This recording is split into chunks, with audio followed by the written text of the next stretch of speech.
The question of how they would handle it remained significant. What year was his passing? Is it the third year? I believe we're in our third year. Our run has only just begun, you know. Despite the show's destructive impact on lives, careers, and families, he managed to survive. Now that he's 94 years old, Hal Linden is opening up about his ordeal on Barney Miller. The shocking reason he turned down a part that would have earned him more money than all the money he made on Barney Miller combined, the long 20-hour filming days, the screaming fights between stars, and the script pages that appeared during filming are all topics he discusses. After 40 years of covering up, the beloved police captain from the TV show is now revealing the terrible truth. He came into this world on March 20, 1931, in the Bronx, New York, and his given name is Harold Lipschitz. Coming from a family of Israeli origin, he was the youngest of his siblings. Charles, who was the breadwinner for the family, emigrated to America from Lithuania in 1910 and established a modest printing business. Harold spent his formative years in a bustling, working-class neighborhood amid the Great Depression. He shared his home with individuals from all walks of life. As he got older, Harold's interest in music grew. He attended the New York City High School of the Arts for Music and the Arts. As a group, talented young musicians and artists studied there. There, he mastered the clarinet to the point where he could perform with large ensembles as a teenager. He eventually mastered the saxophone and shot to fame as a musician. After high school, he initially enrolled at Queens College with the intention of majoring in music, but he quickly changed his mind and enrolled at City College of New York to study business. He reasoned that understanding the entertainment industry would serve him well in the future. In order to earn money and gain experience performing in front of an audience, he joined dance bands all around the city simultaneously. While riding the bus in the early 1950s, their lives took a dramatic turn. A Linden sign atop a New Jersey water tower caught Harold's eye as he rode his bike from Philadelphia to New York. Harold Lipschitz didn't seem like he belonged in the entertainment industry, so he was already considering changing his name. On that bus ride, he discovered the solution. Linden had a pleasant, uncomplicated sound that he liked. Because it was a diminutive of his first name, Hal remained. After that, he decided to go by Hal Linden. It's amusing that the origins of his old and new names are words that translate to lime tree in various languages. In doing so, he remains rooted in his heritage. That shift occurred in 1952 at a peculiar hour. The United States eventually sent Hal to Fort Belvoir in Virginia as an involuntary conscript, Defense Forces. While in uniform, he remained musically connected through the Army Band. Something clicked for Hal when a fellow soldier recommended they go to a show in neighboring Washington, D.C. They watched Guys and Dolls on tour, and that was the turning point. As he observed the actors bring the plot to life, a new emotion washed over him. All of it. The energy, the stories, and the stage struck a chord with him. By the show's conclusion, Hal had decided he wanted to pursue acting. For a whole decade, he was Broadway's biggest secret. From 1956 through 1966, he was an unsung hero who was always on hand to fill in when needed. He went from theater to theater like a secret agent, learning dozens of lead roles as a stand-in for famous Hollywood actors. At one point, he was juggling 3 shows at once. In his back pocket, he would keep jokes, and in his arms, he would carry texts. His family would make fun of him at home by saying things like, "Dad's bringing home the understudy bacon again." He and his family lived in a tiny flat on the Upper West Side, and although their fridge was never completely stocked, the dream remained. A fateful evening in 1958 marked a turning point. After an altercation with Judy Holliday on the set of Bells Are Ringing, Sidney Chaplin decided to leave the show. Hal, in the background, had been stealthily preparing himself. Now he only had one day to prepare. He stood up there and gave the performance of his life. The following morning, his likeness appeared in the New York Times. His name is now known throughout the city. His acting career took off after that, landing him roles such as 1962's Anything Goes, in which he co-starred with the then young Barbra Streisand. Broadway, however, isn't always kind, even to those who have achieved great success in the past. By the mid-1960s, the parts were no longer arriving. Everything that Linden could find, he took. Large, ostentatious performances like industrial plays are reserved for corporate gatherings. He stepped into this unfamiliar realm. There are no stars, no critics, and no reviews. In the show Diesel Dazzle, he portrayed a petrol engine that danced, very much so. He sang commercial jingles and provided his voice for foreign films. Before 1971, you might have heard Hal Linden humming "Good for Campbell's Soup." In a new series about the illustrious banking family, Linden landed the role of Mayor Rothschild after years of auditioning. Despite setbacks like producer departures and script redos, Linden persisted with the show. As the show began, the audience rose to their feet. After 10 minutes of standing, he was presented with the Tony Award for Best Actor in a Musical. After 20 years of being in the dark, Hal Linden, at the age of 40, had finally succeeded. With the trophy in hand, he stood on stage and chuckled, saying, "It only took me 20 years to become an overnight sensation." The subsequent turn, though, may have been the most unexpected. In 1972, Danny Arnold, a television director, went to see the Rothschilds. His jaw dropped because Linden's performance left him speechless. "I have no clue, no note, and no sign." After that, in 1974, Arnold announced to ABC, "I've found our Barney Miller." Linden was cast immediately for the role. There was a police station in the show. He was completely unaware that he was competing and never even tried out. Captain Barney Miller, played by Hal Linden, was an insane man attempting to maintain his sanity in this mad world. Despite the strange people and cases that frequented the 12th station, Barney remained composed and collected. Neither did he raise his voice nor slam desks. He relied on subtle, understated, and ultimately futile humor to navigate the mayhem.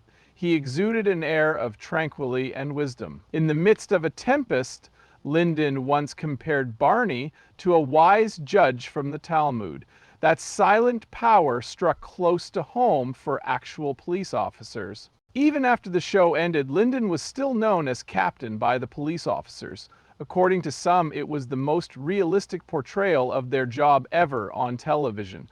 Dennis Fina, who transitioned from police officer to actor, made a similar point.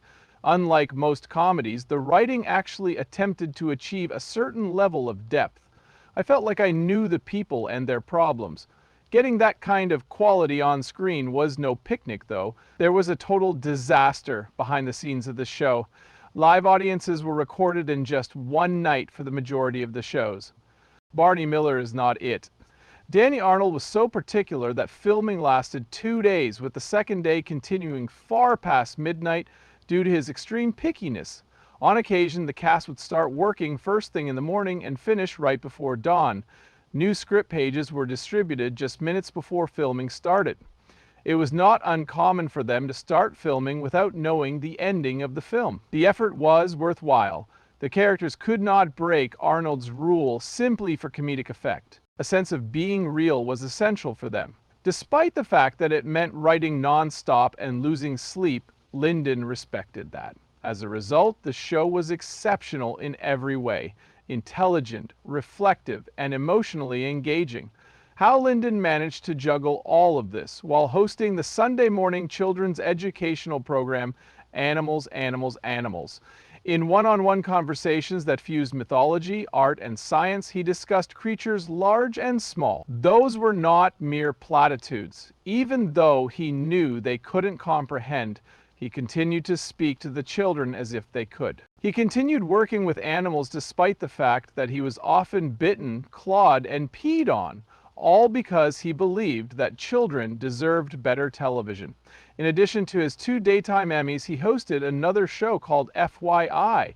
Most people would have given up trying to keep up with his insane routine. In addition to his successful career as a teacher, he became famous on television. The Emmy remained elusive despite his achievements and the admiration of his colleagues.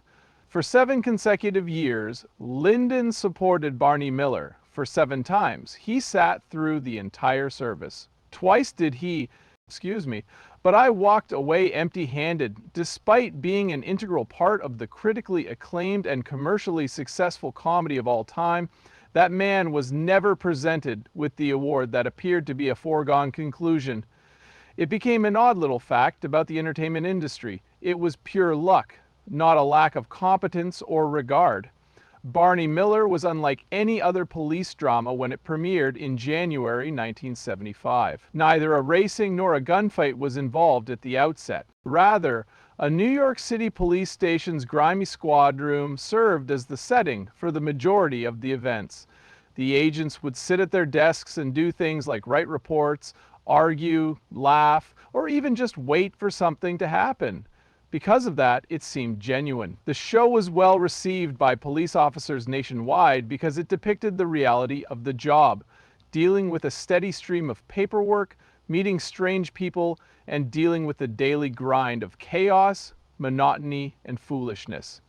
Because the show was based on reality, real police officers would continue to refer to Hal Linden as Captain long after it ended. Despite its lack of action, the show managed to stand out by focusing on its characters. But that wasn't the only thing that set Barney Miller apart. The individuals present in that squad room were also involved. An African-American man named Detective Harris aspired to write. He was intelligent. Wojo, an ex-Marine of Polish-American descent, had a huge heart but a head full of fog. Yamana was a Japanese American with a penchant for terrible coffee and a razor-sharp sense of humor. In addition, there's Chano, a fiery Puerto Rican police officer who never held back his emotions. Smart, flawed, humorous, and authentic, each one was whole. This level of variety was unusual for television shows back then. The majority of shows still featured white protagonists, and minority characters were either underdeveloped or based on stereotypes. However, that was not the path that Barney Miller took. It was honest and gave everyone a chance to be heard. Because of that, the show felt relevant and current. Something even more terrifying occurred later in the first season. The Courtesans was the title of one of the showings. I was taken aback by the final line of the piece, which dealt with prostitutes. Wojo had just spoken with 2 affluent sex workers, so his question to the captain, "Can you lend me $50 until payday?" was crystal clear. Never before had a network comedy used such overt sexual references. The network gave the show an X rating. The show was strengthened, not diminished, by the drama, which is unusual, but it happened.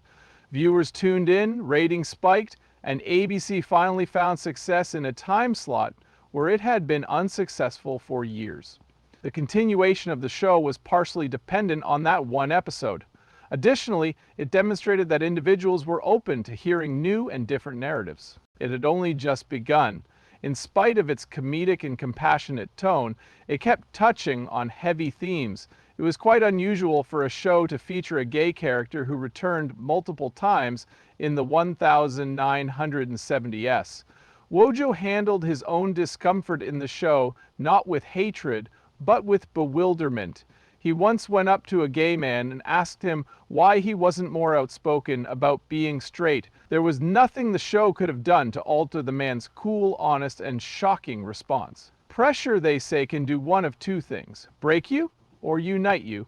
The set of Barney Miller was a hybrid of the 2. The gang wasn't merely having fun.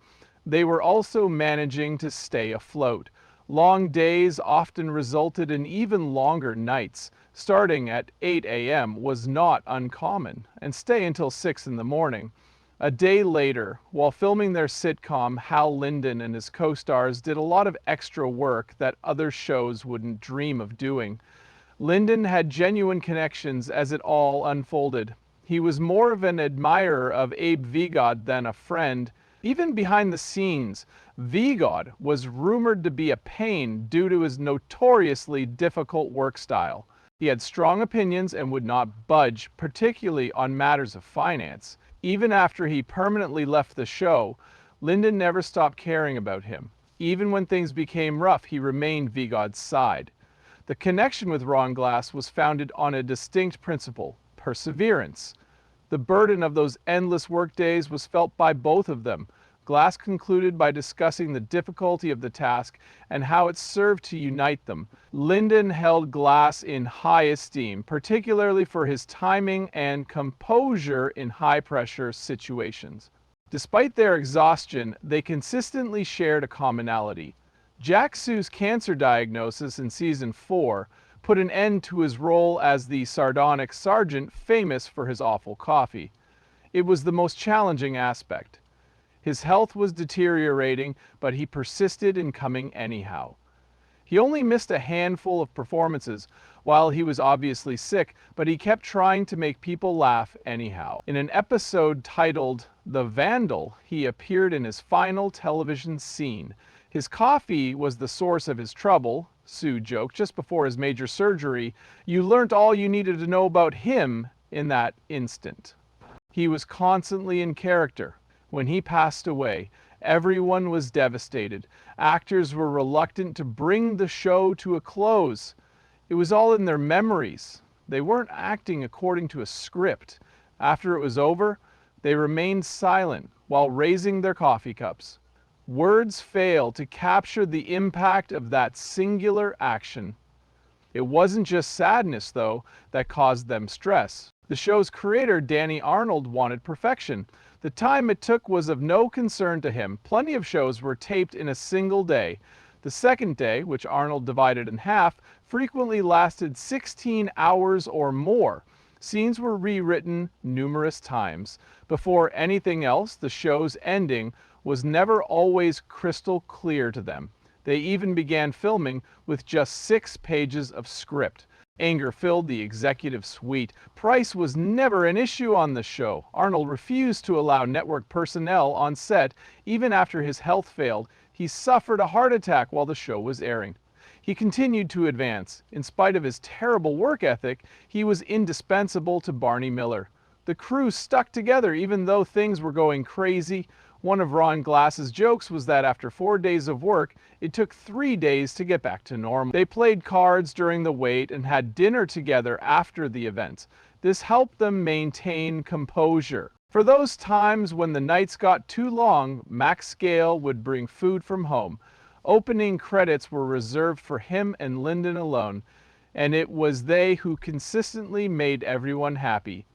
Hal Linden was in high spirits after 7 years of playing Captain Barney Miller when he was approached in 1982 by the producers of St. Elsewhere, a new medical drama, to portray the lead role of Dr. Donald Westfall. Even though it appeared to be the correct course of action, Linden chose not to read the story. Immediately, he told me no. He stated no and walked away from the directors without speaking to them or asking any questions. His exhaustion from years of constant work necessitated a vacation from the pressures of weekly television appearances. That hasty decision altered the course of events. In addition to landing the role, Ed Flanders was instrumental in the show's success. 3 Emmys were extended to him. Stars like Denzel Washington and Howie Mandel got their starts on St. Elsewhere, which became one of the most talked about shows of the decade. Although Linden was aware that he may have lost out on a significant opportunity, he remained adamant about his decision. At that point in his life, relaxation was more important than stardom.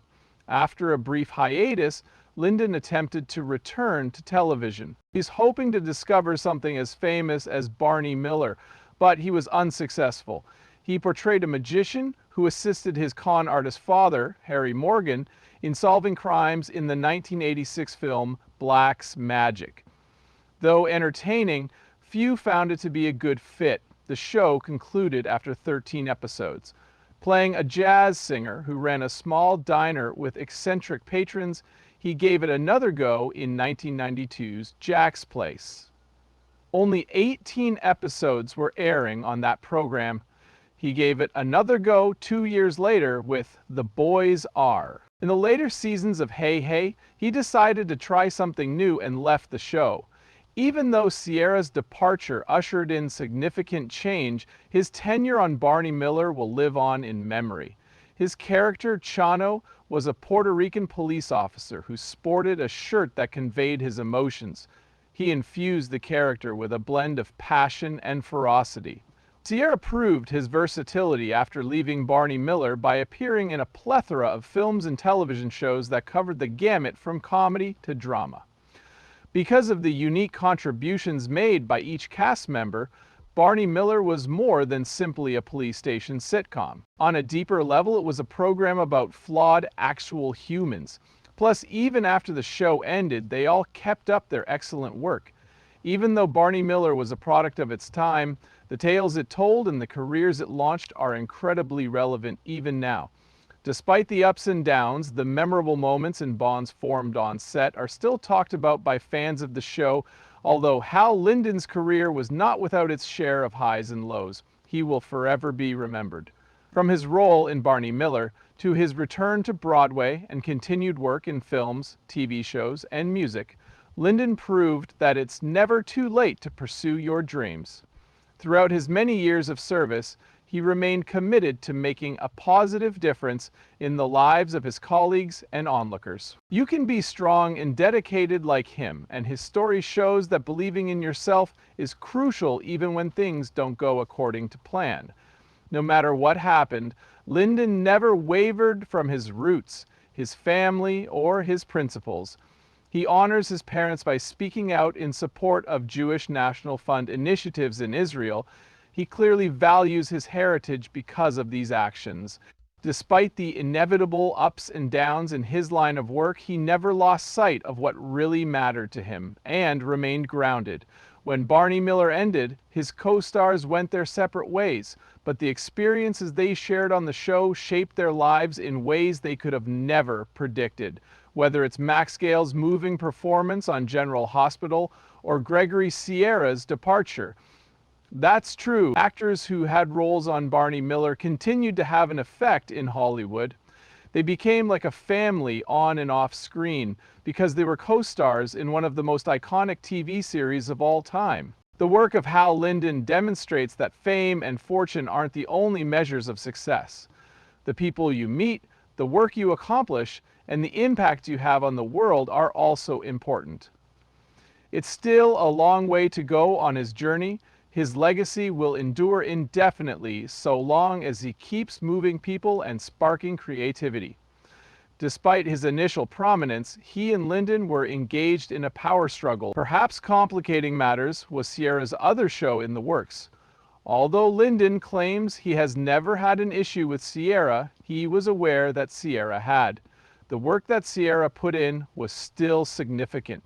He came from Spanish Harlem and nearly got into acting by accident. He wasn't even present to offer his support. In fact, it was his friend who had applied. On the other hand, he was accepted. Sierra lost her courageous fight with cancer in 2021. In particular, his portrayal of Chano on Barney Miller will live on in pop culture lore. Both his fans and his colleagues remember him fondly for his charismatic acting and memorable screen persona.